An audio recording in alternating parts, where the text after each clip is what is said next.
کہ پاکستان کے اندر کرپشن ملک کو تباہ کر رہی ہے.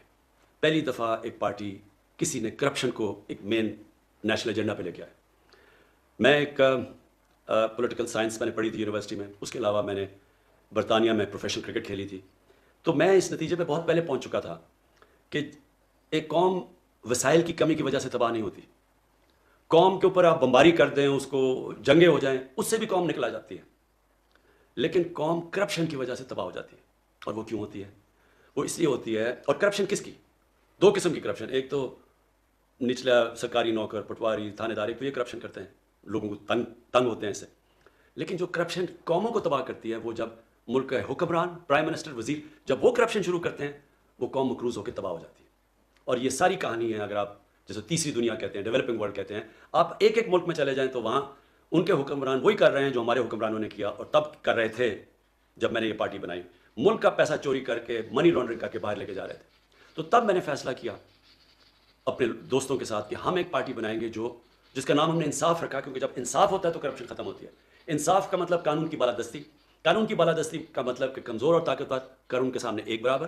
اور اس کا مطلب جو طاقتور کرپٹ لوگ جو ملکوں کو تباہ کرتے ہیں، جو ساری اس وقت ڈیولپنگ ورلڈ کو تباہ کر رہے ہیں، ان کے طاقتور کرپٹ لوگ، ان کو قانون کے نیچے لے کے آئیں. یہ تھی ہماری آج سے 25 سال پہلے وجہ میری طرح کے آدمی کو پالیٹکس میں آنے کے لیے، جس کو اللہ سب کچھ دے چکا تھا. باقی پولیٹیشینز کو تو پالیٹکس سے پہلے کوئی کسی کو نہیں جانتا تھا. میں تو سب پاکستان میں اس وقت بڑا نام تھا، کامیاب انسان تھا، ضرورت نہیں تھی پالیٹکس کی، اللہ نے دیا تھا سب کچھ میری ضروریات کے مطابق. وہ اسٹرگل چلی ہماری 15 سال. 2 الیکشن بیچ میں آئے. پہلے الیکشن میں 1 سیٹ بھی نہیں، دوسرے الیکشن میں 1 سیٹ. یہ 15 سال ایک بڑی مشکل اسٹرگل تھی، جس میں میرے ساتھ کئی لوگ آئے، کئی چلے گئے، کئی ہار مان گئے، کئی جی ہمارا گھر میں مذاق اڑتا ہے، ہم اور دیر نہیں رہ سکتے. اور خاص طور پہ جب دوسرا الیکشن آ رہے 2002 میں تو چند لوگ رہ گئے. میں اپنے نوجوانوں کو بتانا چاہتا ہوں کہ کیوں میں نے کبھی ہار نہیں مانی.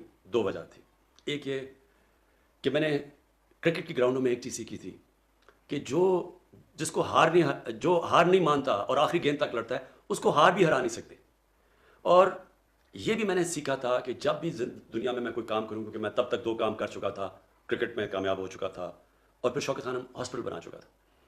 تو کامیاب انسان تب ہوتا ہے جب وہ جو کام کرنے کے لیے نکلے، جو خواب دیکھے، پھر کشتیاں جلا کے اس کی طرف جائے، پھر کبھی واپس نہ جائے.